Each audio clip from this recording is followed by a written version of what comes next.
السلام علیکم ورحمۃ اللہ وبرکاتہ۔ ہاں جی، کیسے ہیں میرے سب بہن بھائی؟ آج میں آپ کو ایک ریکویسٹ کرتی ہوں کہ سب لوگ جن کے ماں باپ زندہ ہیں وہ اپنے ماں باپ کی قدر کیجیے، اور جن کے ماں باپ زندہ نہیں ہیں ان کی بھی بخشش کے لیے دعا کیجیے۔ تو میں نے ایک صحابی کا واقعہ آپ لوگوں کو سنانے لگی ہوں کہ ایک صحابی جب آپ صلی اللہ علیہ وسلم کے پاس آئے اور انہوں نے کہا کہ اے اللہ کے نبی کہ میرے باپ نے مجھے بہت تنگ کیا ہوا ہے۔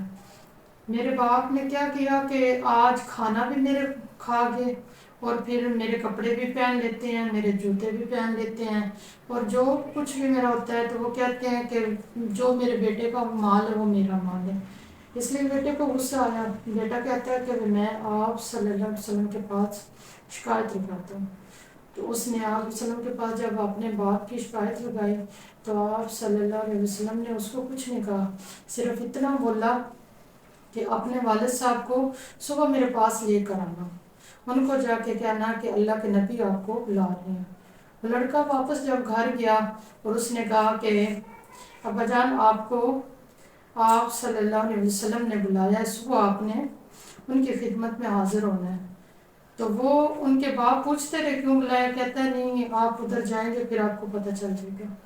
تو جب صبح ہوئی، جب وہ آنے لگے تو اس وقت اس نے بتایا کہ میں نے اللہ کے نبی کے سامنے آپ کی شکایت لگا دی کہ میرے باپ نے میرے ساتھ کیا کیا ہے، یعنی میرا کھانا بھی کھا جاتے ہیں، میرے کپڑے بھی پہن لیتے ہیں، میرے جوتے بھی پہن لیتے ہیں، اور میرا جتنا مال ہے وہ میرا باپ کہتا ہے کہ میرا ہے میرا ہے۔ تو اس وقت وہ باپ رونا شروع ہوا۔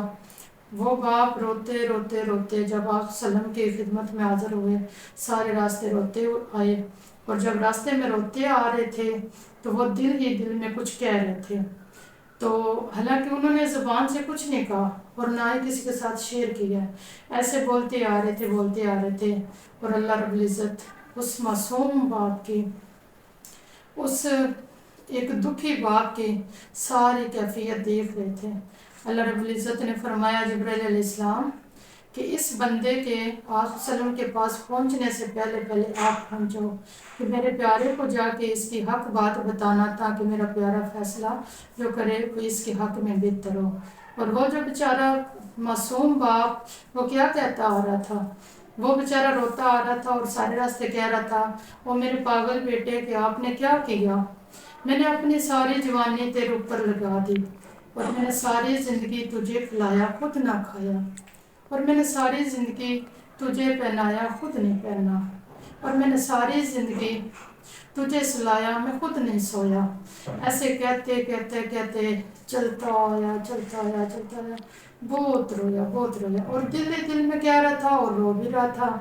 جب وہ پھر آپ صلی اللہ علیہ وسلم کے پاس پہنچا تو آپ صلی اللہ علیہ وسلم کو اس نے سلام کیا حاضر ہو کر، اور اللہ کے نبی نے پوچھا آ گئے ہیں، کہتے ہیں جی آ گیا ہوں۔ اللہ کے نبی نے کہا اچھا بتائیں کہ راستے میں کیا کہتے آ رہے تھے؟ وہ بندہ حیران ہو گیا، وہ کہتے میں نے تو کچھ نہیں کہا۔ رسول صلی اللہ علیہ وسلم نے فرمایا کہ آپ تو کچھ کہتے آ رہے تھے۔ تو وہ پھر کہتے ہیں اللہ کے نبی میں نے تو کسی کو کچھ نہیں کہا۔ رسول صلی اللہ علیہ وسلم نے کہا نہیں، جو آپ دل میں کچھ کہتے آ رہے تھے وہ مجھے بتائیں۔ وہ حیران ہو گیا، کہتا ہے میں نے تو کسی کو کچھ بتایا بھی نہیں، اللہ کے نبی کو کیسے پتہ چل گیا؟ پھر آپ صلی اللہ علیہ وسلم نے اس معصوم باپ کو بتا دیا کہ آپ مجھے بتائیں یا نہ بتائیں، تو آپ کی ساری خبر میرے رب نے مجھے دے دی ہے۔ جبرائیل علیہ السلام نے آ کے مجھے بتا دیا ہے کہ تم ایک دکھی باپ ہے اور تو سارے راستے روتا ہے، اور آپ کہتے آئے ہیں کہ جا میرے پاگل بیٹے، یہ آپ نے کیا کیا؟ ساری زندگی اور ساری جوانی تیرے پالنے میں اور تجھے بڑا کرنے میں لگا دی، اور ساری زندگی تجھے کھلایا خود نہ کھایا، تجھے پہنایا خود نہ پہنا، اور تجھے سلایا میں خود نہ سویا۔ تو اس وقت جب اس نے کو حضرت جبرائیل علیہ السلام نے ساری بات بتا دی دیکھ کر اللہ کے نبی نے ان کو بتائی، پھر وہ باپ اتنا دکھی وہ خود رویا، پھر اللہ کے نبی بھی اتنا روئے کہ آپ صلی اللہ علیہ وسلم کی داڑھی مبارک گیلی ہو گئی تھی۔ تو پھر اللہ کے نبی نے اس لڑکے کو سمجھایا کہ تجھے شرم آنی چاہیے، تو نے اپنے معصوم باپ کو ایک دکھی کر کے رکھ دیا ہے، ایسا نہیں ہونا چاہیے۔ ماں باپ اپنی جوانی اپنی اولاد پہ لٹا دیتے ہیں، ساری زندگی انہیں کے لیے کماتے رہتے ہیں، وہ اپنی جوانیوں کو بھول جاتے ہیں۔ اس لیے تو اللہ تعالیٰ نے قرآن پاک میں نماز کے بعد دوسرا حکم بھی یہی دیا کہ والدین کا خیال رکھو، والدین کے ساتھ حسن سلوک کرو، اچھا سلوک کرو۔ پھر حضرت ابراہیم علیہ السلام نے ساری زندگی یہی دعا کی تھی جو ہم نمازوں میں بھی اکثر پڑھتے ہیں کہ رب اجعلنی مقیم الصلاۃ ومن ذریتی ربنا وتقبل دعا ربنا اغفر لی ولوالدی وللمؤمنین یوم یقوم الحساب۔ کتنی پیاری دعا ہے۔